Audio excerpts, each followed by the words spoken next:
I'm Susan, and welcome to Tea and Games. Mm, tea today is Builders again, because I'm just really groggy this morning and I need something strong. It's been a while since I just showed y'all what we've been playing, and we've been buying games, which is kind of counter to that whole let's get games off the unplayed game shelf before the end of the year thing. I know. But they were doing sales. And also, I had a shot at getting one of my grail games. So you may be saying, what is a grail game? Some of you may be saying, what is a grail game? A grail game is a game that is rare and hard to find. Quite often just like totally out of print. And I don't have too many games that are on my grail game list. I haven't been in the hobby like so long that I have like a long list of out of print games that I want. And also, I mean, I've got so many good games. There are just a lot of games that it's like I know that those would be fine. I would like them. If I had a shot at getting them, I might get them. But there aren't too many games that I look at that and I say, yes, I really, really want that. I want to get that, and I cannot. So, back in 2020, there was a Kickstarter for Pachacuna. I didn't even have a Kickstarter account in 2020. And the only way I know, and this game is not available retail. At least I don't think it is. It may be available like retail online in Europe because it's published by a European publisher, but it does not have an American distributor or anything. I saw Monique and Naveen over at Before You Play's video on it, and I believe it was a Kickstarter preview a Kickstarter preview that uses the prototype. And when I saw that, I just immediately, this is a 2-player game, by the way, I just immediately thought, oh, we would like that. We would really like that. I mean, that just ticks every box. And so I just kind of thought, So I looked for it and discovered that it was a Kickstarter that had already come and gone, like way before then. So, I didn't really quite know what to do, but I thought I'll just kind of keep my eye out for it because, I mean, sometimes games just turn up in random places, like at a trading post day or at a used store or something, you know. But on Discord, someone posted a list of games that they were culling from their collection. And, you know, I just always glance at those just in case something like this turns up there. But I didn't really actually expect to see it because in all my times of just giving a quick glance to a list of games people are selling or trading, it's like it doesn't show up. I don't think that this game had like a massive distribution even from the Kickstarter. But there it was. And so I contacted her and we agreed on a price and I got the game. And this is the first time that I have done an online sell trade thing for a game. I have sold some of games that I've called to people, but they've always been local because I just kind of felt like that whole transaction online kind of thing. I just wasn't sure how well that would work. But this was someone I had actually talked to on Discord, chatted in threads with before, and I felt fairly confident that this person was okay and I would actually get the game I was paying for. So that was actually a very good experience for me. The instruction book for this is not the best, but Monique and Naveen's video is good, and the publisher, Triceratops, you can see down here, they have a couple of good videos on how to play. They have a how to play and a playthrough video, which are good. Monique and Naveen's video does not tell you how it works with 2 llamas, and the rule book is not great, but it just says that the llamas go independently.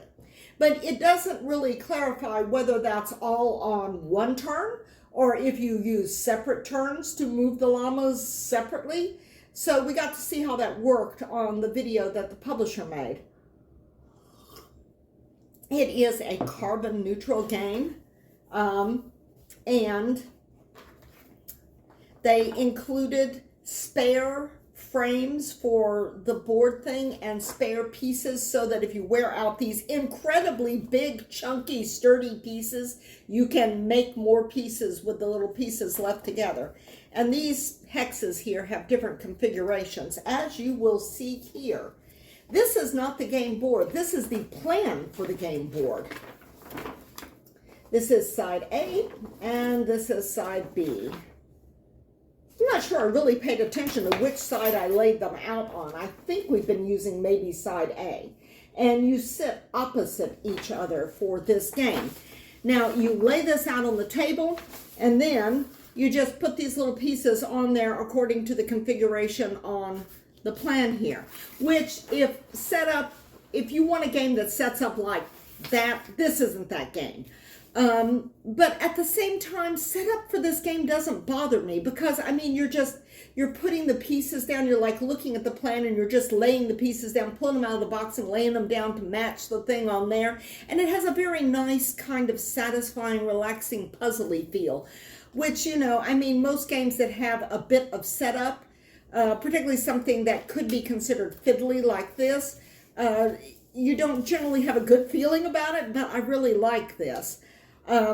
And you have, these are the frame pieces, and the frame pieces have different colored villages here on the ends.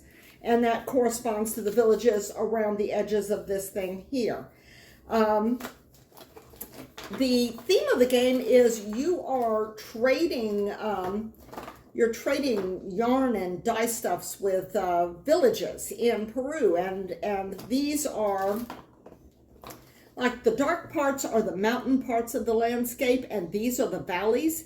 And you have a white llama and a black llama, and the black llama only travels on the mountains, and the white llama only travels in the valleys. And you've got to take your stuff from village to village, and there are specific rules for doing this. And you trade at the villages to get materials that you need to win, but also to trade in the materials that you've got and get new colors. And these things here that you draw out of this lovely little bag tells you which colors each village is looking for.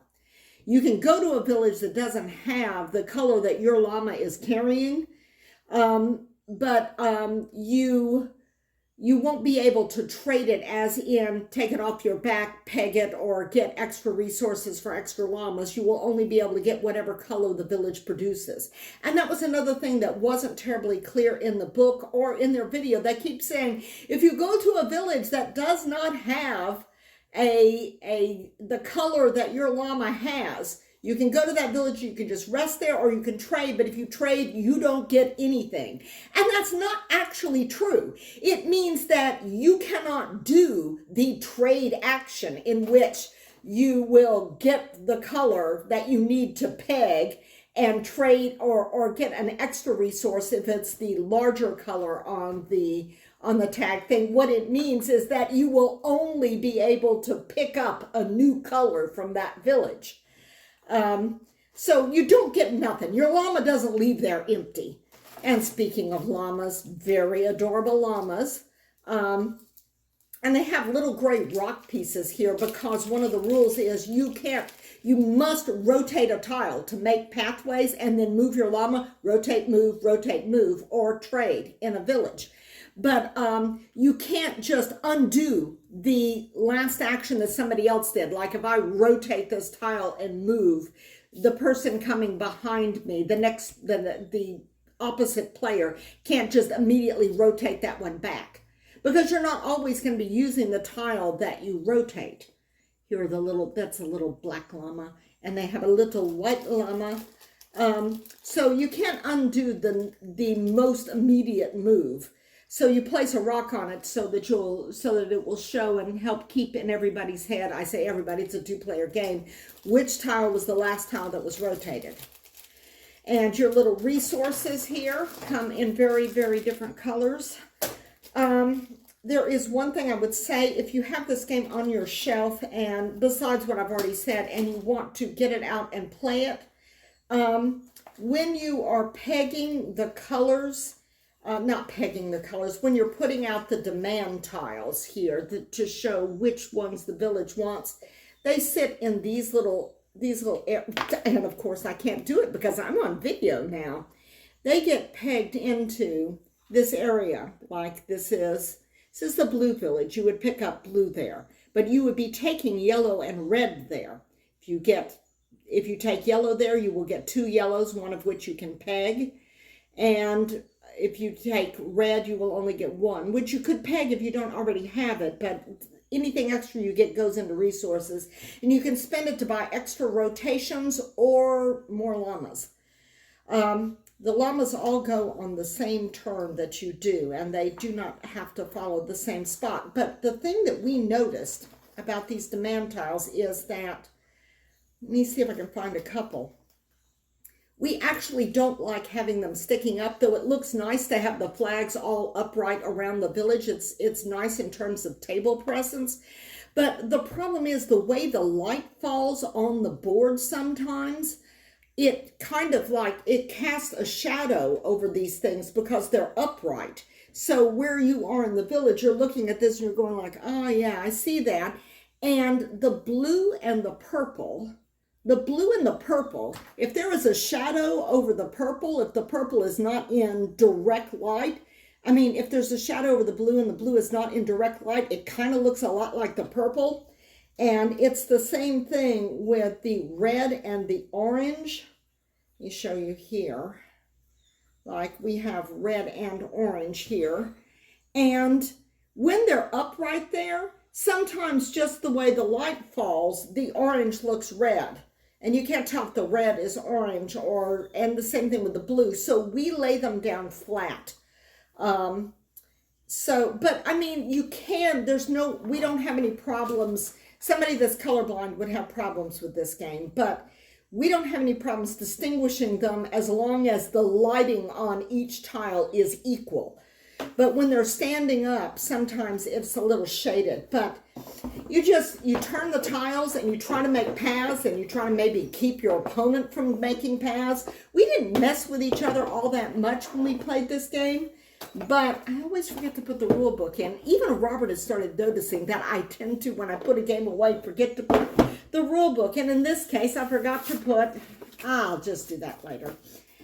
So we got Pachacuna and have been playing this and enjoying it a lot. It's trickier than you think, turning those things so that you make pathways. I guess my spatial visualization thing is just not as good as it used to be. I used to be really good at spatial puzzles, but I'm like looking at this and I'm going like, if I turn that there, that end is not going to connect, is it? It's like, oh. But it is a really enjoyable game, and we like it a lot. It's kind of relaxing. It's not one of your more cutthroat games, though I think you could probably play it in a more cutthroat manner than we do. I just got all these stray hairs in my face. And another game that we have been wanting to play and waiting to get a hold of, although Pachacuna I've literally waited years for. And I don't know if I'm pronouncing that correctly. It's P'(ACHAKUNA).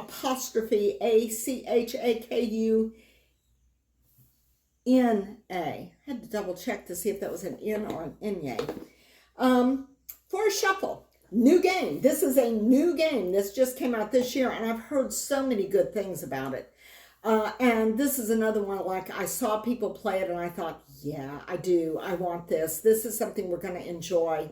You tuck your people and your animals around, you plant tree cards, and then you put your animals around the tree card in order to score like special synergies and bonuses between them. Like if you put this bird in a beach, then you get points for that. Or if you have like 2 frogs, you can stack up the frogs underneath the trees. Or there's that whole European hare thing where you're just like, you can put as many hares as you want. Though most of those, and the red fox gets the hares. But most of them, you can only put one animal or plant or whatever into each of the 4 slots around a tree card. But a few of them you can stack up. And some of these things will score, like if you have the most of this or that, or if you also have this other thing in your forest. The combos in this game are just crazy.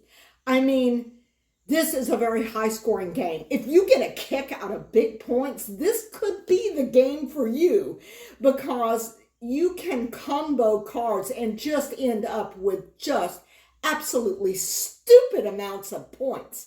And we'll work this thing out, and we're like looking at this and going like, oh wow, man, I am just doing so well getting all of these things. And it's like I'm scoring really big on these combos. And then in another game, I start pulling different sorts of cards, and I start going like, oh wow, and this goes with this and that goes with that. And then if I could get that, then I would be able to score this, and I start doing these things, and I'm going like, oh wow, and this is an even better combo.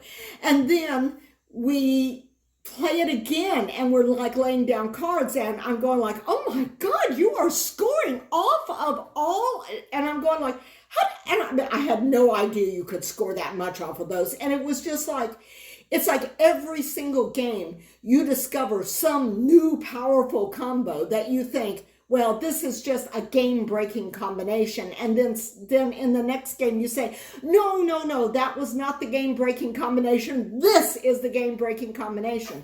But you can't count on getting certain cards. Like there were certain combinations that I did and certain things that I was collecting and trying to like combo together in the first game. And it's like in the second game, I hardly saw any of those cards. And oh man, the last game we played, I scored just madly off of salamanders, toads, and tree ferns. And prior to that game, I had never gotten a salamander.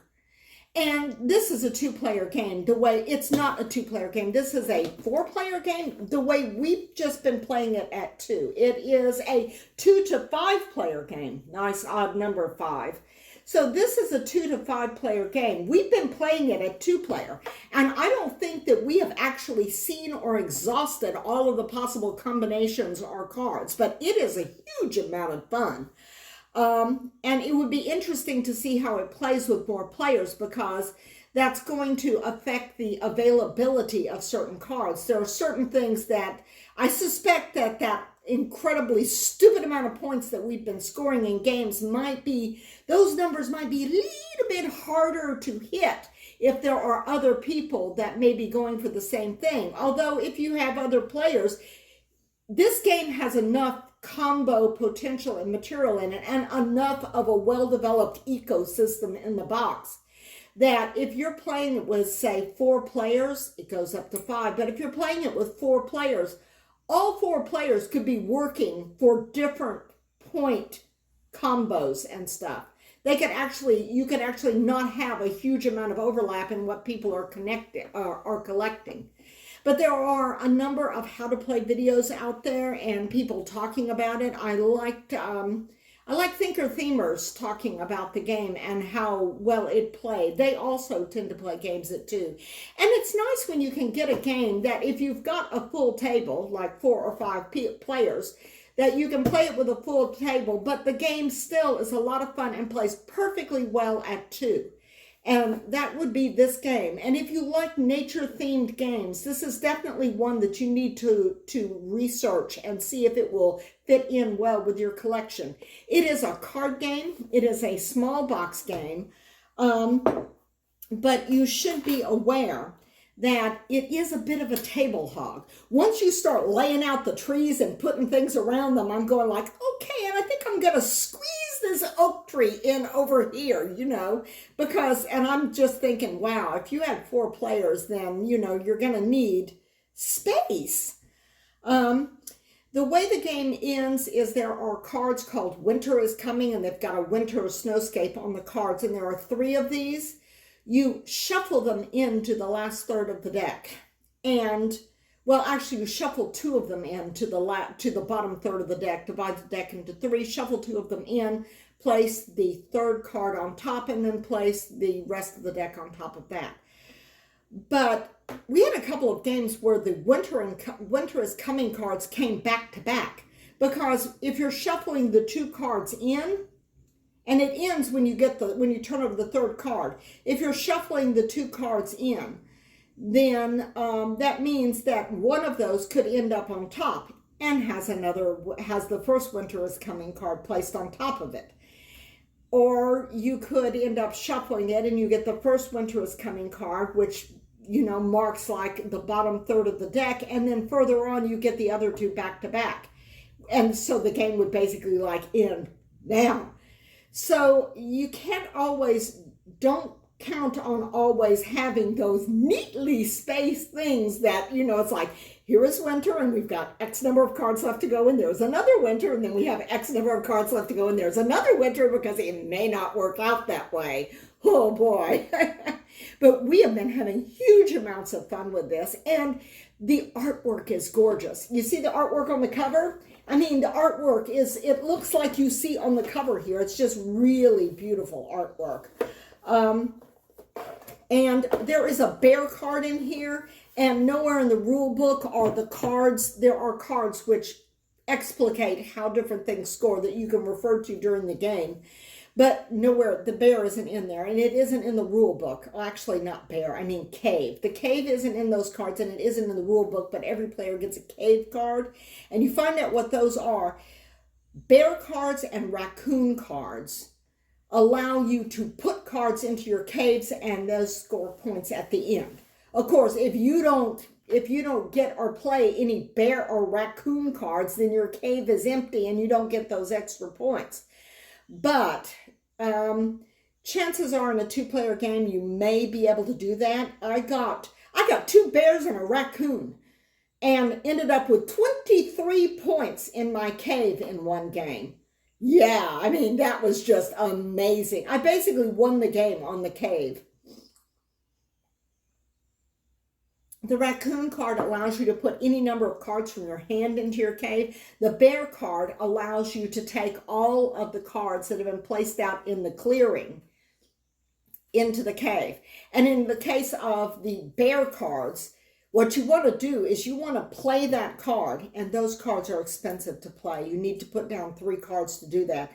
You want to play that card when a lot of players have discarded cards into the clearing.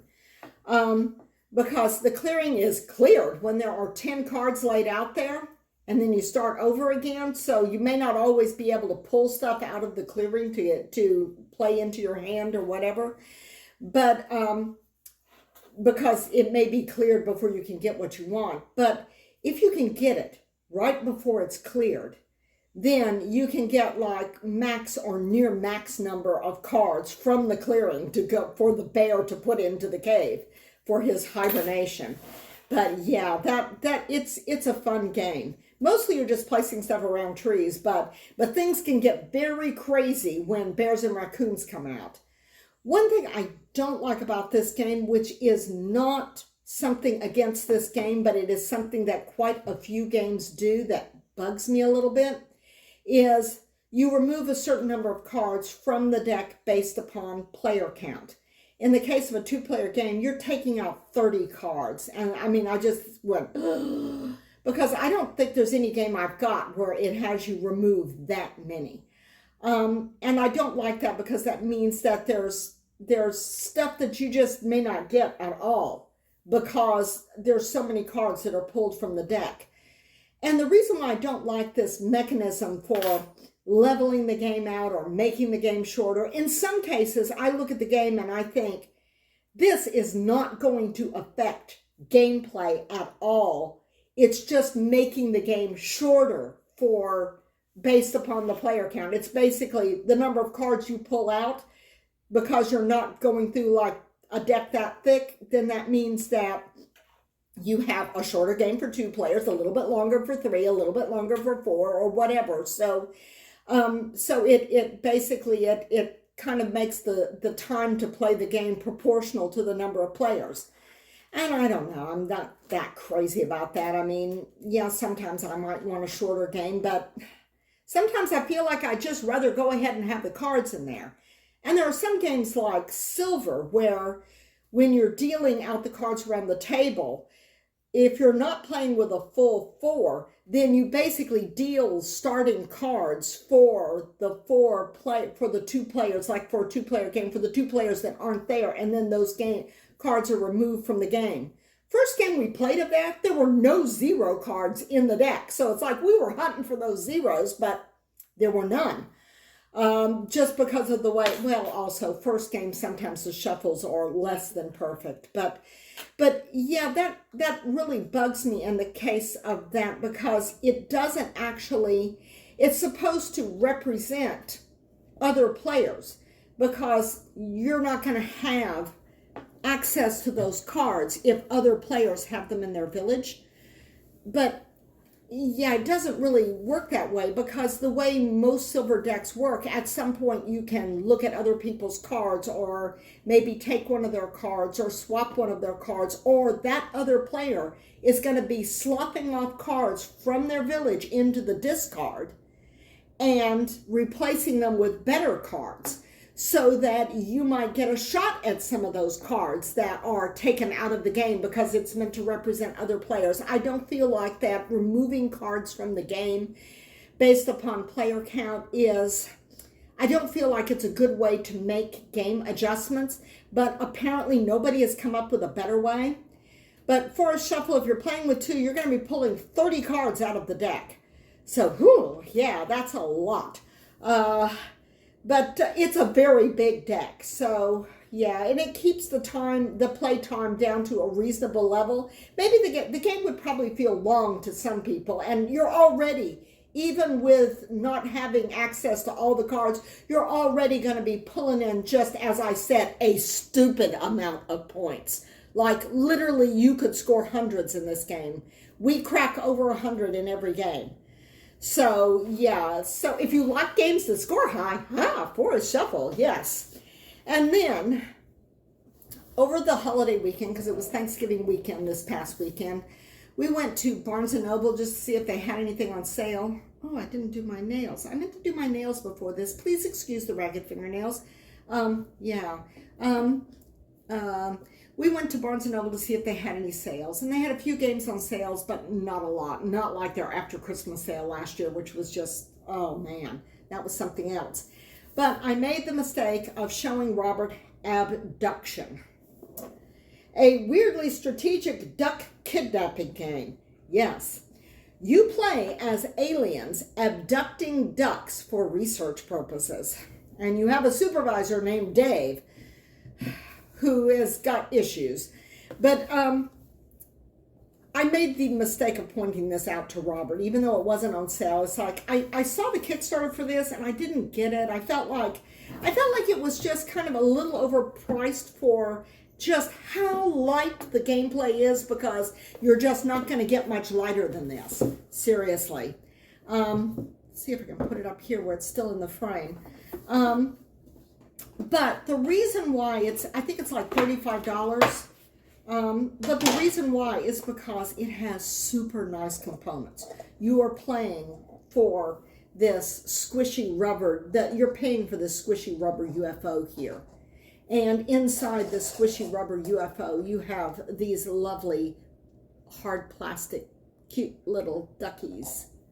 Let's see if I can get a yellow duck into my fingers so I can hold it up for the camera.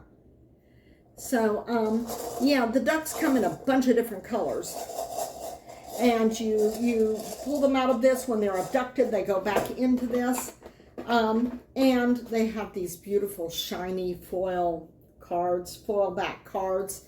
These are the cards in which you figure out what pattern you got to do.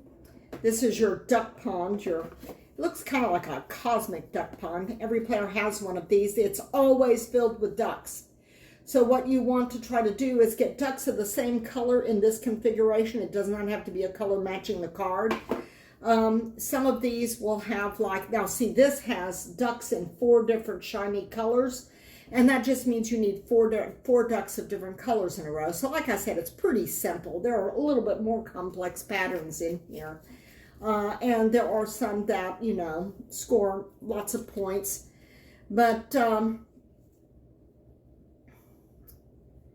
But I mean, yeah, you get notes from Dave, the supervisor for these ducks. This one is complicated. Did you read the emails I sent you last night? Dave, supervisor notes. My nephew's in town this week, so my schedule's packed. Mind taking this one off my plate, my dude? Dave. We had an intern last year get one like this on the first try. It would be nice to have that kind of efficiency again. Dave. I can tell you love this work. You remind me a lot of someone I used to know. Me. Dave. The supervisor, Dave. Oh, here's one that just has 2 colored ducks. This means that you would need to get, doesn't matter what your duck's color are, you would need to get 1 duck in the color of the dark colored ducks. And in the configuration of the dark colored ducks, and 1 in the configuration, and 1 of the same color. You would need ducks of 2 different colors to do this. And you need to have 1 color of the ducks match the darker colored, and 1 color of the ducks match the configuration of the lighter colored. It doesn't actually go by the colors on the cards, just the configuration, and the different colors on the cards represent that you just need to have different colored ducks, which is not that difficult to do. It is very, very easy to go. This game is kind of a no-brainer. You have cards here which let you do different things. Gravity assist, you can swap 1 duck on your board with the duck that's next to it, horizontally or vertically, then swap it with another duck it now touches. Body snatcher, remove any 3 ducks from your board. Don't shift any ducks downstream, because when you remove ducks from your board, all the other ducks go around and you draw more ducks in. But you don't shift ducks downstream with this card. You just draw 3 new ducks and place them into the empty spots. Shapeshifter, rearrange the order of a straight line of 3 ducks on your board. Teleport, switch the position of any 2 ducks on your board. Rotate any square of 4 ducks on your board clockwise or counterclockwise. Rotate as much as desired. Swap any number of top row ducks on your board with a corresponding duck directly below it on the bottom row. And there's some where you can switch any duck on your board with any duck on an opponent's board. And there's one where you can switch, remove any 2 ducks that touch, horizontally or vertically, from your or your opponent's board, then shift all remaining ducks downstream. That is the duck abduction card. And this allows you to make those rearrangements that you need in order to satisfy your supervisor, Dave. It is a fun game, but it's very, very light. This is a game to play when you feel like that your brain just can't...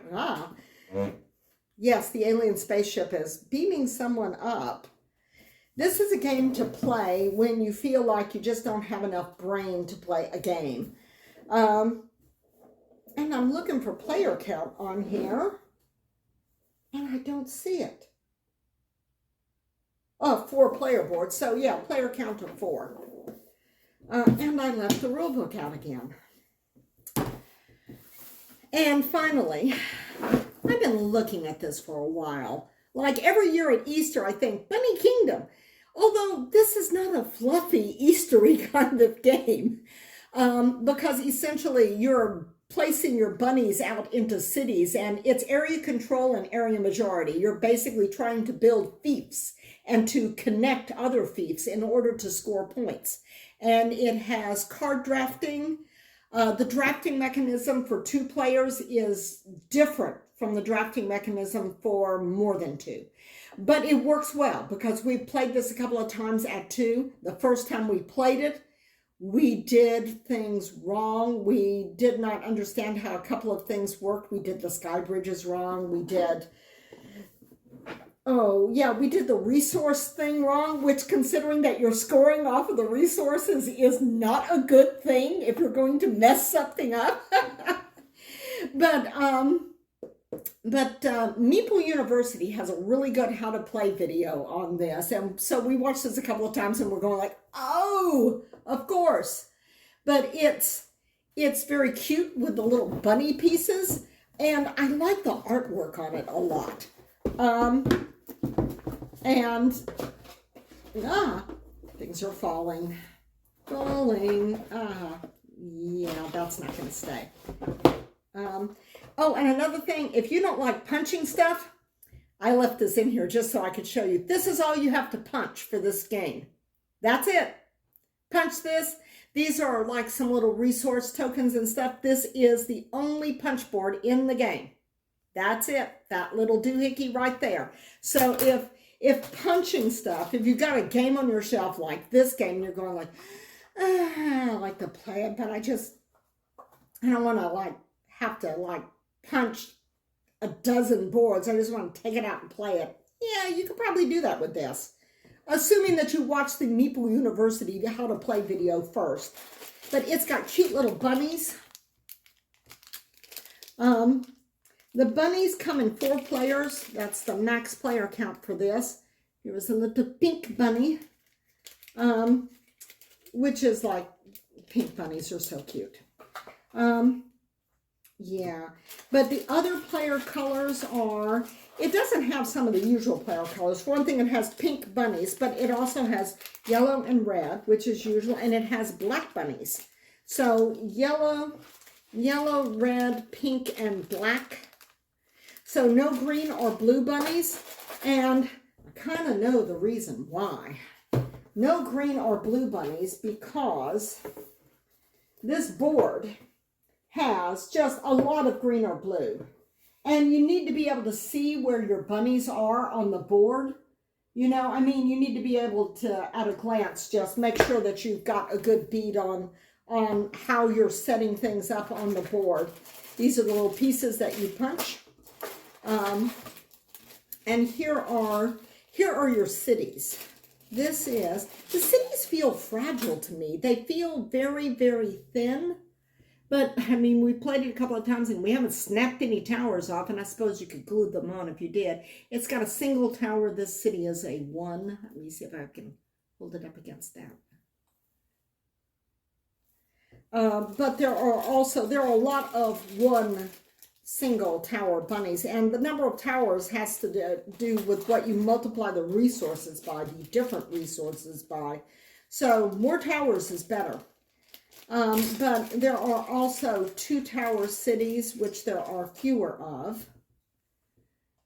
They look like sandcastles, don't they?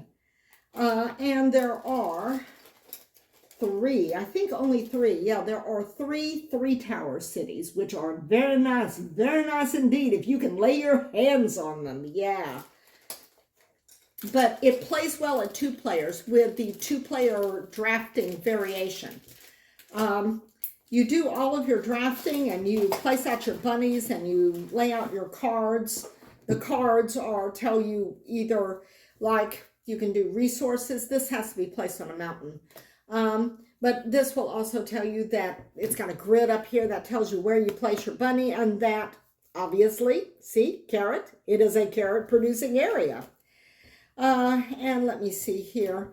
Some of them are just parchments, which you do not reveal right away. Those are like secret objectives. Like you get the golden carrots are your points for each city you control. These are what the 1 city cards look like. You can have temporary camps that you can use to build out your cities or connect them. This one produces wood. Some of these here will have a grid reference and it won't have any particular production. You put your bunny on it and you can then add stuff to it to make it more productive, or just to use it to connect some of your areas, because you need to be able to have areas of a certain size to really generate the points. And this does generate a fair amount of points. We enjoyed playing it a lot. I'm really glad I got it. It turned up on sale in the, there are early Black Friday sales. Well, this was like a sale before the early Black Friday sales started. So I just kind of thought, But I had been thinking about it for a while, and I just decided to go ahead and get it. And that is Bunny Kingdom. I will put links down below for some of the things that some of the videos that I've mentioned that talk about how to play these games. I don't actually think I've seen a video that says how to play Abduction, but I'm not sure you really need one. It's very light, very, very light. But the components give it a certain amount of delight in playing it. I don't know, there's a possibility that we might get tired of it eventually, but we're probably not going to play it often enough to get tired of it. We're just going to pull it out sometime, get a kick out of all the components and the ducks and the UFO and everything, and then put it away again. And that might be enough for us. But once Robert saw that it was a game about aliens abducting ducks, he just had to have it. So that was my bad for pointing it out to him. I have got a couple of other new games, which I cannot show you now because the camera is on top of the stack of them there. I got, these were also on sale. I got the big box for Agricola's All Creatures Big and Small, which is the 2-player only version of Agricola. And I understand that the big box has more buildings, which make it much better than just if you were just getting the regular thing. So that's one that we want to get to the table fairly soon. I like to play games as I get them, which means that down there, Tang Garden, which we pulled off the shelf, undid the shrink, built it, punched it, did all the stuff, and have not played it yet because we're buying new games. The other new game I've gotten, which is right there under the camera, is Raiders of the North Sea, which is, I think, the second game of the Garfield Games trilogy series. Their very first trilogy series was the North Sea trilogy, and I believe the first one was Shipwrights, followed by Raiders, followed by Explorers. I saw the Viking edition on sale in one of those early Black Friday sales, and the Viking edition is just like the regular edition, except it was a less expensive made for retail release edition in which all of the components except the meeples are cardboard. So it's the not fancified, not deluxe, it's a very basic edition, but it plays exactly the same. And I thought that this would be a good way. I'm just a little bit intimidated by the trilogies that everyone is raving about. The later games in Garfield Games' series of trilogies, because they're heavier games, and I'm just unsure. So I thought I would start with the first and easiest trilogy and see how I liked it, and then maybe work my way up to some of the other ones.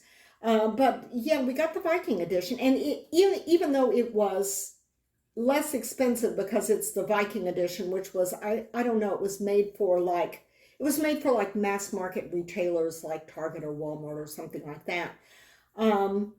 But even so, it was on sale, discounted even more. I think it cost $16.